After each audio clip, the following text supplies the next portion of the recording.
এটা স্বাভাবিক ছিল না। এইটা চারদিকে ছড়ে পড়ছে। সেই মুহূর্তে স্টুডেন্টদের ছুটি ছিল, তারা বাসা যাচ্ছিল। এই যে আমাদের যে রাস্তাটা দেখতে পাচ্ছেন, এখানে স্টুডেন্টরা তারা প্রায় হেঁটে হেঁটে যাচ্ছে। কে বা বুঝতে পারছিল জিনিসটা কি আস্তে আস্তে হয়েছিল? সাথে সাথে 2 মিনিট আগেও যেখানে বাচ্চারা ভাবছিল যে আমি বাসায় যাবো, আম্মুর সাথে দেখা করবো বা আব্বুর সাথে দেখা করবো, বাসায় যাবো, আমার পড়া আছে বা এরকম কিছু, সেই মুহূর্তে 2টা সেকেন্ডও লাগে নাই বাচ্চাদের জানগুলো যেতে। আপনারা কি বলতে পারবেন এই ধরনের এরিয়াতে কেন এইগুলো প্রশিক্ষণ দেওয়া হয়?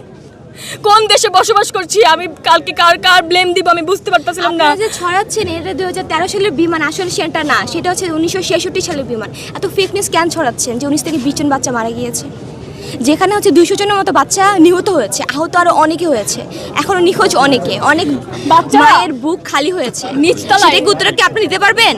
যে বলছেন যে আমরা স্বাধীন বাংলাদেশ করেছি, সেই 2024 সালে 5ই আগস্ট আমরা স্বাধীন হয়েছি, আমরা কি এটার জন্য আন্দোলন করেছিলাম যে যেখানে বাচ্চাদের সেফটি সরকার চেঞ্জ হয়েছিল এগুলোর জন্য? আমরা বলতে পারবেন সরকার কেন চেঞ্জ হয়েছে? তারা এত আধুনিক বাংলাদেশ তৈরি করতেছে।